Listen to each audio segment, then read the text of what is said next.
Hello my dear students, मैं Meenakshi from पवन वाग academy. बच्चों, पवन वाग एकेडमी में आप सभी का स्वागत है।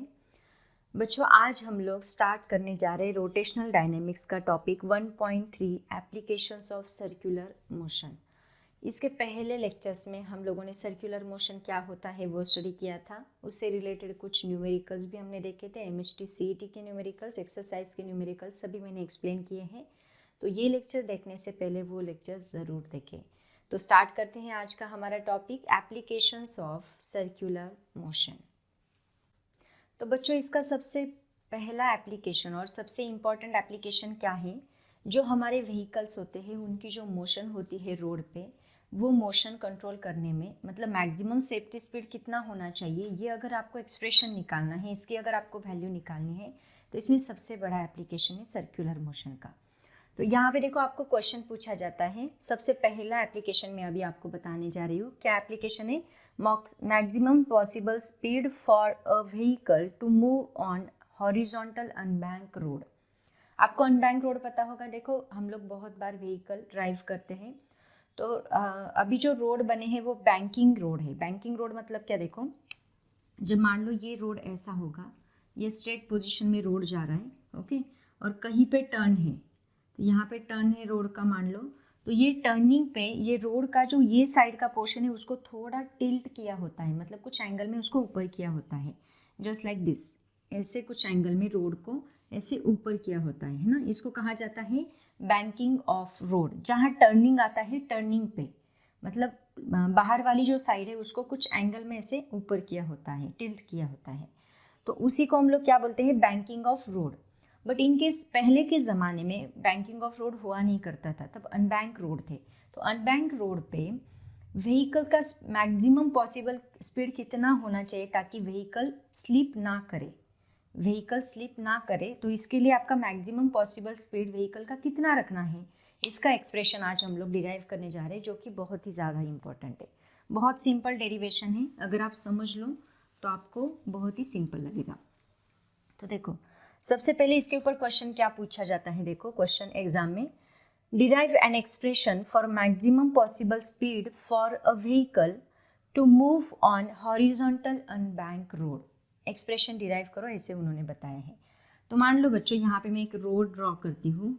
ये रोड है, यहाँ पे जब ये रोड यहाँ से जा रहा है तो वो एक स्ट्रेट पोजीशन में है, लेकिन यहाँ पे एक बड़ा सा टर्न आ गया। मान लो यहाँ से कुछ ऐसे टर्न है, कर्व रोड है, ओके, यहाँ पे ऐसे कर्व रोड है।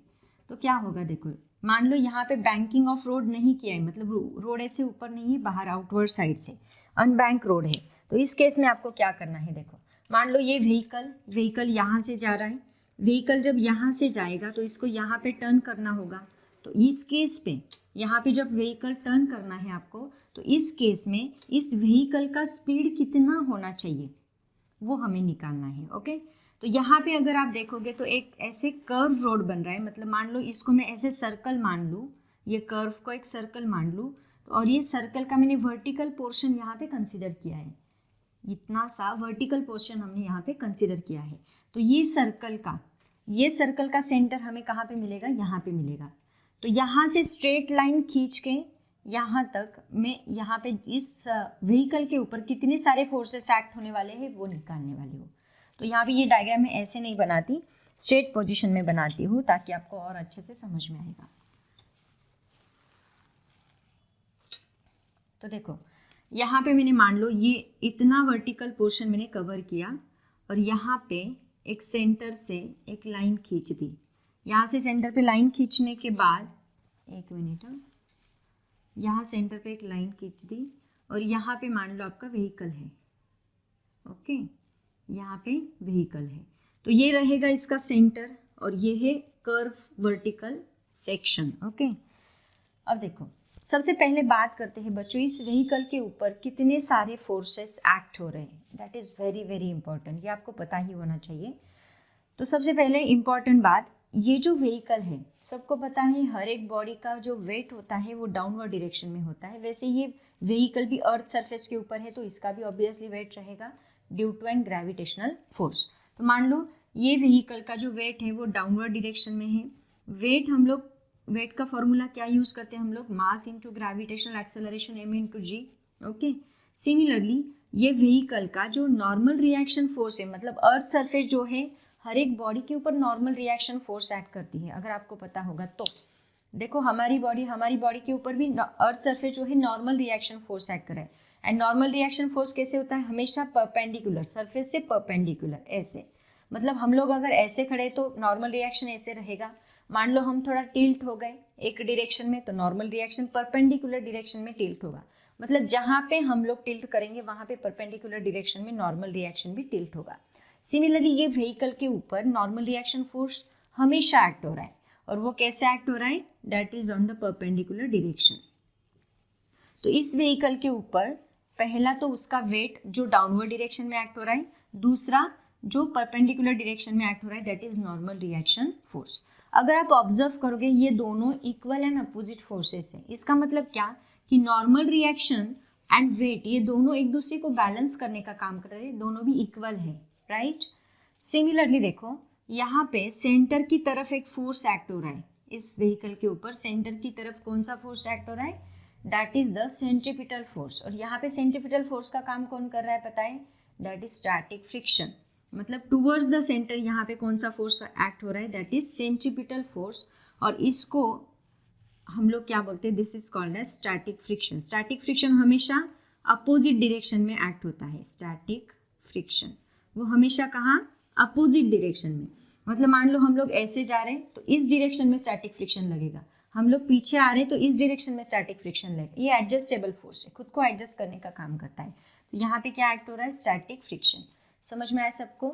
तो सबसे पहले बात कर लेते हैं इसके ऊपर फोर्सेस कौन से एक्ट हो रहे हैं। देखो सबसे पहला point, forces acting on the vehicle,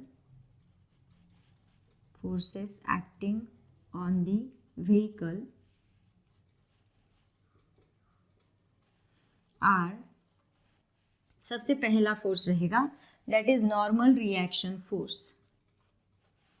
normal reaction force which is acting on upward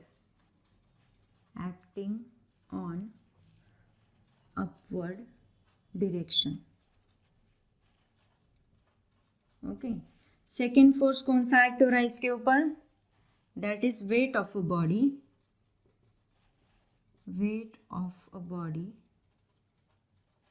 which is acting on downward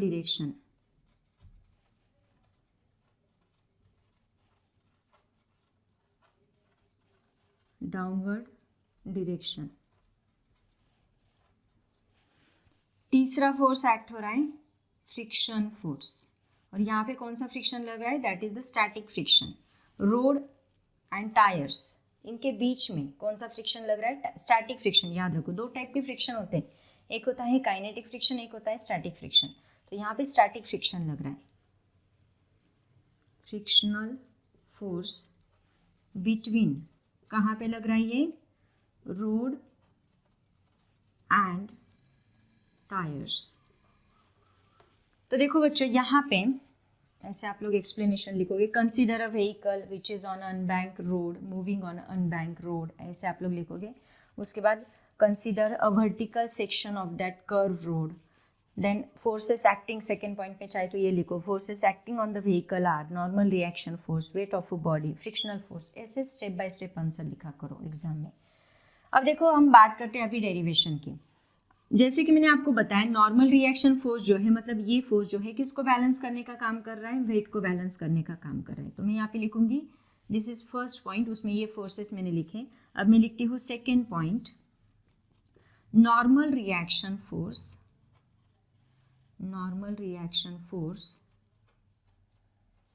balances the weight of a body,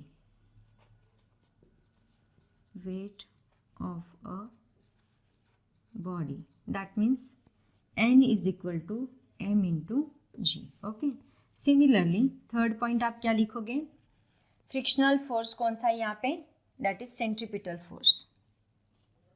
frictional force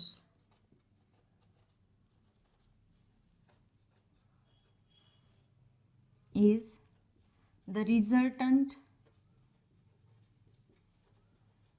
centripetal force, resultant centripetal force. तो यहाँ पे देखो centripetal force क्या है अपना, mv²/r सबको पता है। तो फ्रिक्शनल फोर्स मतलब F S is equal to क्या आएगा, सेंट्रीपिटल फोर्स मतलब mv²/r।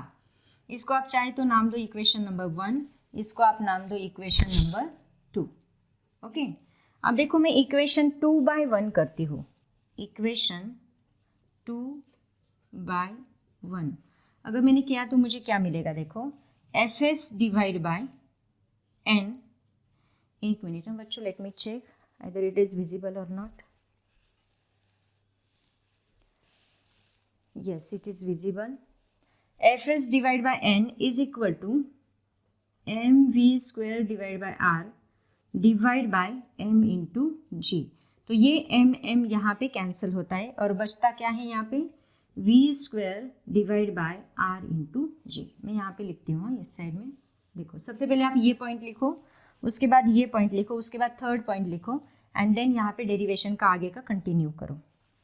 तो देखो यहाँ पे n जो है, n की वैल्यू मैंने आपको बताई क्या होती है, that is equal to m into g और v² divide by R G as it is रहेगा।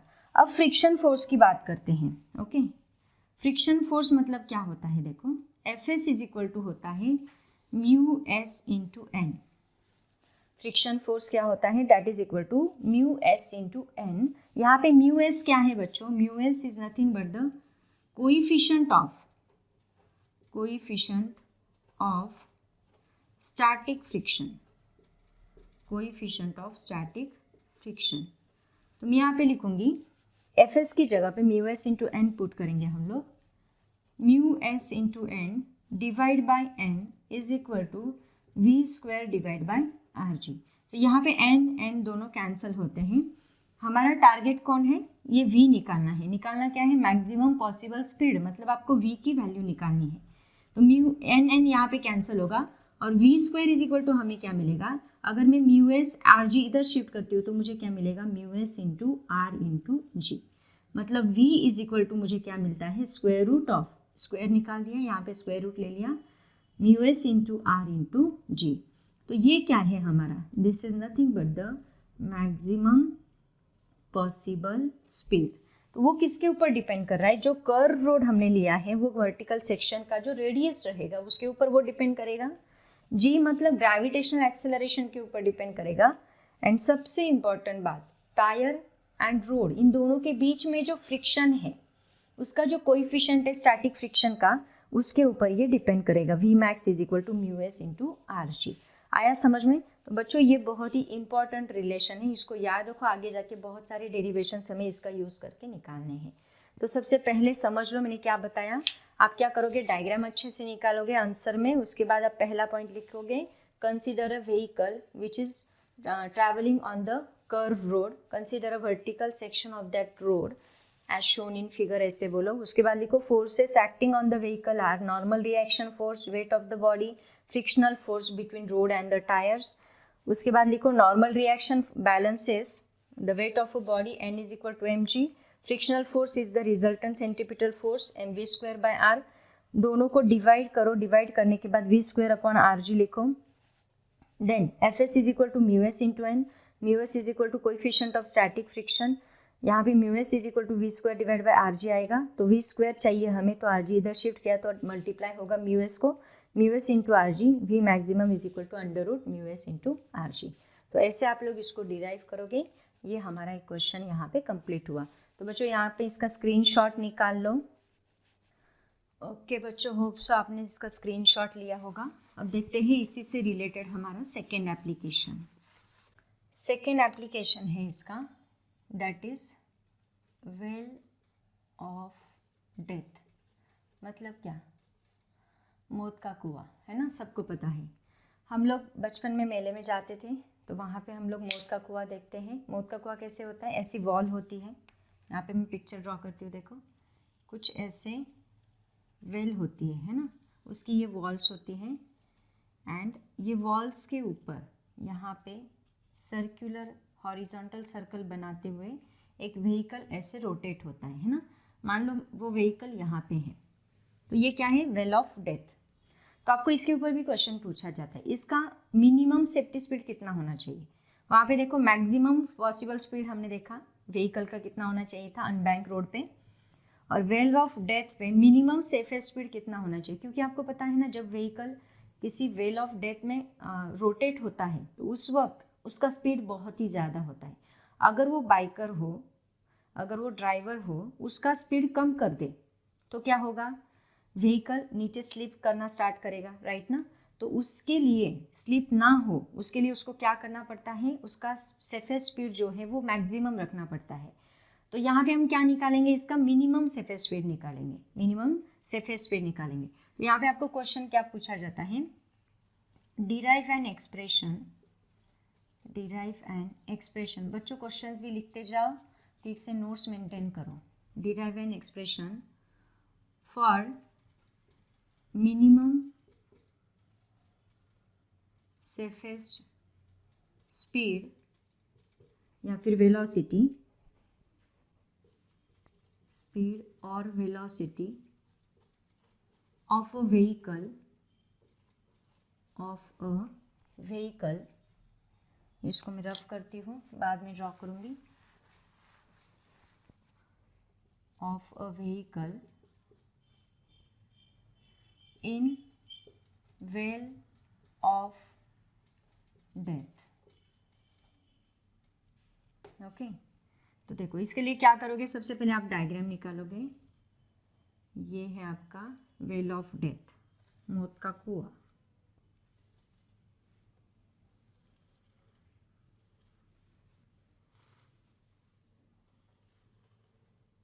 ओके, और मान लो व्हीकल आपका यहाँ पे है और ये ऐसे हॉरिजॉन्टल सर्कल बना रहा है, रोटेट होते होते ऐसे हॉरिजॉन्टल सर्कल बना रहा है। तो बात करते हैं इस व्हीकल के ऊपर कौन से फोर्सेस यहाँ पे एक्ट हो रहे हैं। सबसे पहला जो इसका स्पीड वेट कहाँ पे एक्ट होता है, downward direction, W is equal to M into g. हर एक बॉडी के ऊपर वेट तो हमेशा डाउनवर्ड डिरेक्शन में ही एक्ट होगा। अब इस वॉल के ऊपर फ्रिक्शन लग रहा है, अगर वेट इस डायरेक्शन में एक्ट हो रहा है तो व्हीकल का फ्रिक्शन किस डायरेक्शन में एक्ट होगा, ऊपर की डायरेक्शन में। अब स्टैटिक फ्रिक्शन यहाँ पे अपोजिट डायरेक्शन में एक्ट होगा, और एफ एस किसको बैलेंस करा है यहाँ पे, एम जी को। ओके, उसके बाद ये जो वॉल है ये क्या कर रही है, इस व्हीकल के ऊपर परपेंडिकुलर डायरेक्शन, मैंने आपको बोला ना हमेशा नॉर्मल रिएक्शन कहाँ पे रहेगा, परपेंडिकुलर। जहाँ पे हम व्हीकल टर्न करेंगे वहाँ पे ये परपेंडिकुलर डायरेक्शन में टर्न होगा। मतलब मान लो ये व्हीकल अभी ऐसे है तो यहाँ पे परपेंडिकुलर डायरेक्शन में ये फोर्स कुछ ऐसे एक्ट होगा, है ना। लेट मी शो यू, ऐसे एक्ट होगा, है ना। व्हीकल यहाँ पे है तो वॉल क्या करेगी, इस डायरेक्शन में अभी नॉर्मल रिएक्शन फोर्स एक्ट करेगी। तो यहाँ पे परपेंडिकुलर डायरेक्शन में, इस डायरेक्शन में, मतलब ये एन एक्ट हो रहा है। और आउटवर्ड पुल किसका रहेगा, सेंट्रीफ्यूगल फोर्स का रहेगा। तो ये यहाँ पे सेंटर है, ये सर्कल का क्या है, सेंटर। तो सेंटर की तरफ जो फोर्स एक्ट होता है उसको हम क्या बोलते हैं, सेंट्रीपिटल फोर्स। तो यहाँ पे नॉर्मल रिएक्शन फोर्स कौन बैलेंस कर रहा है, centripetal force. It is nothing but the resultant centripetal force, normal reaction उसका काम कर रहा है। और इसके अपोजिट डायरेक्शन में क्या एक्ट होगा, यहाँ पे सेंट्रीफ्यूगल फोर्स एक्ट होगा। तो यहाँ पे बात करते हैं फोर्सेस की। पहला point, forces acting on the vehicle in well of death are, सबसे पहला ए पॉइंट से डिनोट करती हूँ मैं, उसका वेट ऑफ अ व्हीकल कहाँ पे एक्ट हो रहा है, in downward direction.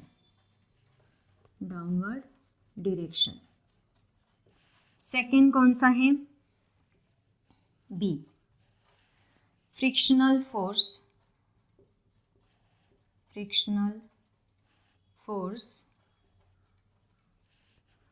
In upward direction. Okay, उसके बाद C, normal reaction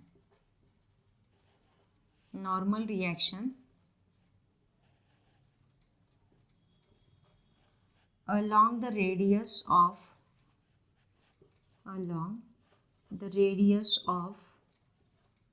horizontal circle,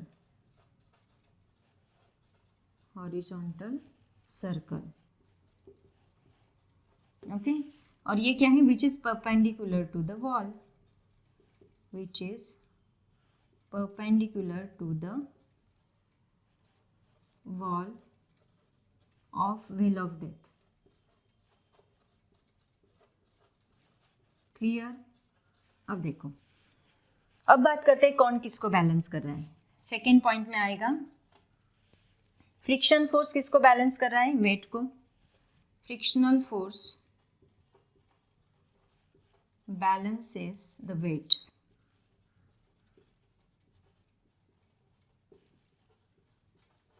मतलब Fs is equal to m into g. Similarly third point आएगा नॉर्मल रिएक्शन क्या है यहाँ पे, नॉर्मल रिएक्शन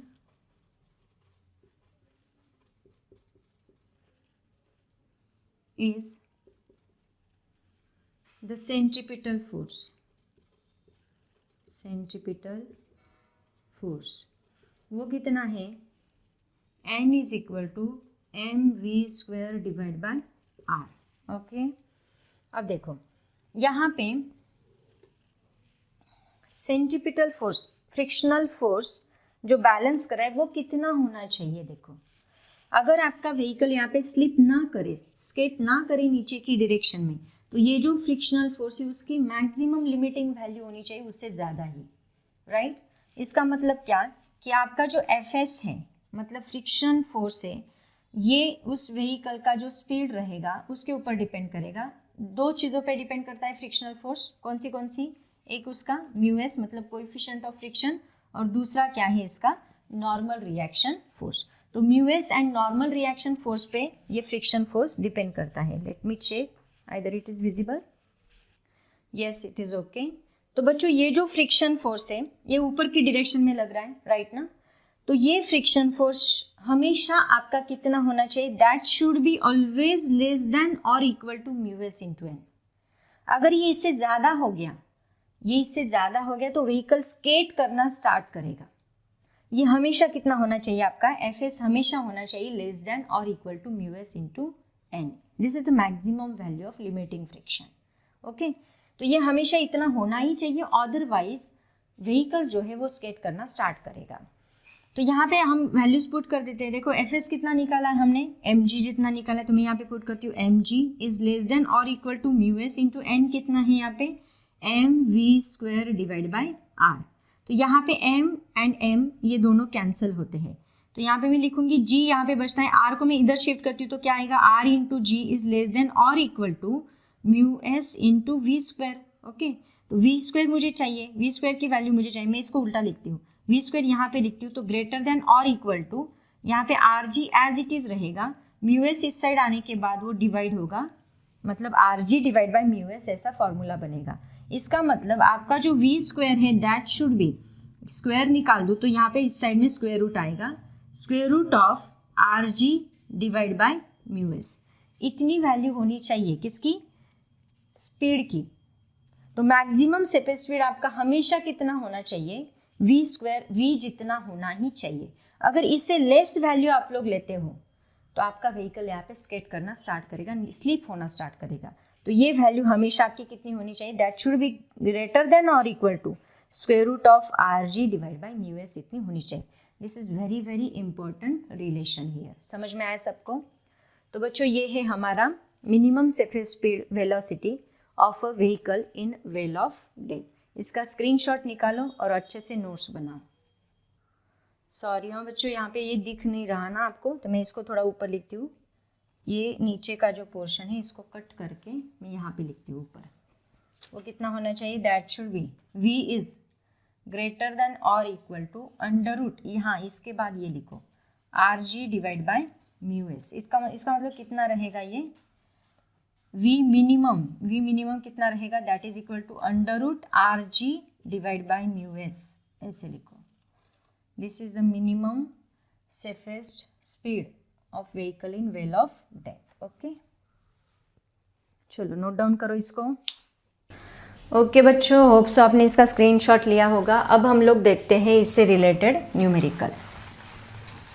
तभी के तभी मैं उसके रिलेटेड न्यूमेरिकल्स लेती हूँ ताकि आपको और अच्छे से कंसेप्ट क्लियर होगा। आपको फिजिक्स का बहुत ज़्यादा प्रैक्टिस करना होगा। जो भी मैं बताती हूँ उसको उसी दिन कंप्लीट करते चलो, उसी दिन लर्निंग करते चलो ताकि आपका अच्छे से याद रहेगा, ठीक है। और revision is very very important.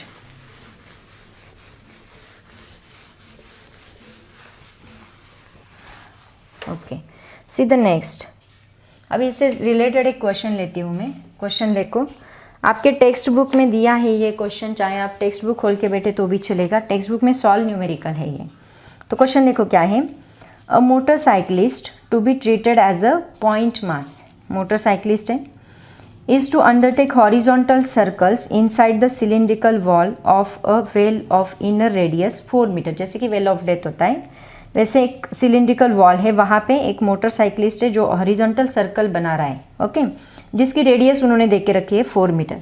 मैंने क्या बोला है, किसी भी क्वेश्चन को पहले लिखोगे तो उसका गिवन लिख लो, उससे आपको क्लियर होगा कि आपको फॉर्मूला कौन सा यूज़ करना है। तो आर इज इक्वल टू कितना दिया है, that is equal to 4 metre. Coefficient of static friction between the tyres and the wall is 0.4, मतलब म्यूएस की वैल्यू दी है कोएफिशिएंट ऑफ स्टैटिक फ्रिक्शन की, that is equal to 0.4, full stop. Calculate the minimum speed and frequency necessary to perform this stunt. Calculate the minimum speed and frequency necessary to perform this stunt. Use G is equal to 10 metre per second. जी की value लेने के लिए बोला है 10 metre per second square. और हमें निकालना क्या है, टू फाइंड। सबसे पहले तो निकालना है मिनिमम स्पीड, मतलब वी मिनिमम की वैल्यू निकालनी है पहले। V minimum is equal to what, and second हमें निकालना है मिनिमम फ्रीक्वेंसी, मतलब आपको एन की वैल्यू निकालनी है। तो देखो कैसे निकालेंगे, बहुत सिंपल न्यूमेरिकल है बच्चों। आज मैं आपको लॉग टेबल का यूज़ बताऊंगी कैसे करना है, ठीक है। लॉग टेबल लेके बैठे, इट्स बेटर वीडियो पॉज करके लॉग टेबल पहले लेके बैठे। तो देखो सबसे पहले फॉर्मूला कौन सा यूज़ होगा यहाँ पे, मिनिमम का फॉर्मूला मैंने अभी आपको बताया, अभी मैंने पढ़ाया। क्या फॉर्मूला बताया मैंने, that is equal to, formula पहले लिख लो, v is equal to under root R ji divide by mu S. अभी फॉर्मूला डिराइव किया हमने, under root R ji divide by mu S. Second यहाँ पे हम कौन सा फॉर्मूला यूज़ करेंगे, n निकालना है तो v इज इक्वल टू क्या होता है, r इंटू ओमेगा। तो v is equal to R into omega की जगह पे हम क्या यूज़ करेंगे, 2 पाई n, क्योंकि हमें n निकालना है। तो यहाँ n टू ओमेगा के फॉर्मूले में आता है 2 पाई n। तो इससे हमें n चाहिए तो हम क्या लिखेंगे, n 2 पाई r को इधर शिफ्ट करेंगे तो क्या बनेगा, v divide by 2 pi r, okay. तो चलो अभी वैल्यूज पुट करते हैं, इसको सॉल्व करते हैं। बहुत सिंपल न्यूमेरिकल है, आप लोग खुद पॉज करके ट्राई करके देखो आता है कि नहीं। तो सबसे पहले सॉल्यूशन पहले निकालते हैं v is equal to under root R ji divide by mu S. Values put कर दो, सब वैल्यूज आपको पता है। r कितना है 4 इंटू जी कितना लेने के लिए बोला है 10, एंड म्यू एस की वैल्यू कितनी है 0.4। कैलकुलेशन यहाँ लॉग टेबल की ज़रूरत नहीं पड़ेगी। देखो मैं क्या करती हूँ, यहाँ पे एक पॉइंट इस साइड शिफ्ट करती हूँ तो यहाँ पे एक 0 बढ़ेगा, है ना। एक पॉइंट शिफ्ट किया तो यहाँ पे ऊपर एक 0 बढ़ेगा, ऐसे कैलकुलेशन सिंपल कर लो। इज इक्वल टू, तो यहाँ पे क्या बनेगा, under root 4 into 100 divide by 4। तो यहाँ का 4 कैंसिल होगा और हमें मिलेगा अंडर रूट 100 किसका स्क्वायर रूट होता है 10 का। तो v इज इक्वल टू मुझे क्या मिलेगा, v is equal to 10 metre per second, 10 metre per second. ये आ गया मेरा पहला आंसर। अब देखते हैं सेकेंड कैसे सॉल्व करोगे। आपको फॉर्मूला दिया है v is equal to R into omega. तो v इज इक्वल टू क्या होता है, r इंटू 2 पाई n, मतलब n इज इक्वल टू क्या मिलेगा, v divide by 2 pi r। Values put कर दो, n is equal to v कितना निकाला हमने 10 डिवाइड बाई 2 इंटू पाई की वैल्यू कितनी है 3.14 इंटू यहाँ पे r की वैल्यू कितनी दी है 4 मीटर लेने के लिए बोली है तो 4। तो ये बनेगा 2 2 ज़ा 4, सॉरी 2 5 ज़ा 10, 2 5 ज़ा 10, that is equal to 5 divide by 4 into 3.14। Okay, अब देखो यहाँ पे क्या करेंगे हम लोग, 4 से 5 को डिवाइड कर लो, क्या आएगा, 4 1 ज़ा 4, 0.4 2 ज़ा 8, then 5, 1.25 n is equal to 1.25 divide by 3.14। अब इसको आप लोग कैसे सॉल्व करोगे, बाय यूजिंग लॉग टेबल। इसको लॉग टेबल का यूज़ करके ही सॉल्व करना है। तो आपके पास लॉग टेबल है, चलो लॉग टेबल खोलो। देखो कैसे करना है मैं बताती हूँ। लॉग टेबल का जो लॉगरिदम का टेबल है वो निकालो। लॉगरिदम का टेबल निकाल के बैठो सब लोग। सबसे पहले हम क्या करते हैं, इसकी कैरेक्टरिस्टिक लिखते हैं। तो पॉइंट के पहले कितने डिजिट्स हैं, एक ही डिजिट है, तो इसकी कैरेक्टरिस्टिक क्या आएगी, 0 पॉइंट। पॉइंट के पहले एक डिजिट, तो हम उसमें से एक माइनस करते हैं और वो उसकी कैरेक्टरिस्टिक लिखते हैं। तो यहाँ पे क्या आएगा, 0 पॉइंट। तो 0.12 का 5 देखो, लॉग टेबल नहीं आता तो कमेंट करो। वैसे 12 का 5, मैं डायरेक्टली लॉग देख रही हूँ। 12 का 5 है 0969, 12 का 5 है 0969। ऐसे कैलकुलेशंस करते जाओ आप लोग। उसके बाद है 3.14, तो पॉइंट के पहले यहाँ पे भी एक डिजिट है, मतलब यहाँ पे आएगा 0 पॉइंट। देन देखेंगे हम लोग 31 का 4, 31 का 4, 31 का 4 है 4969, 4969। ओके, अब इनकी सब्ट्रैक्शन हमें करनी है। तो सब्ट्रैक्शन कैसे करेंगे हम लोग, यहाँ पे ये बड़ा नंबर है, ये छोटा नंबर थे, ऑब्वियसली बड़े नंबर में से छोटा नंबर माइनस करो। 69 माइनस 0.0969। ओके, इसको सब्ट्रैक्ट करो, कितना आता है देखो, 9 minus 9 0, 6 minus 6 0, 9 minus 9 0, 4 minus 0 4, 0 point. अब देखो ये यहाँ पे बड़ा नंबर है और बड़े नंबर में हम क्या करें, इसको सब्ट्रैक्ट करें, तो यहाँ पे ऑब्वियसली साइन कौन सा रहेगा, माइनस साइन। लेकिन माइनस साइन यहाँ पे अलाउड नहीं होता, तो हम क्या करते हैं इस केस में, 0, इनका कैरेक्टरिस्टिक देखो कितना है, 0 0, तो ये 0 एज इट इज़ रखेंगे हम लोग। यहाँ पे -1 करेंगे, +1 करेंगे, एंड देन हम लोग ये वाला जो हमारा आंसर मिला है उसको माइनस करेंगे, 0.4000।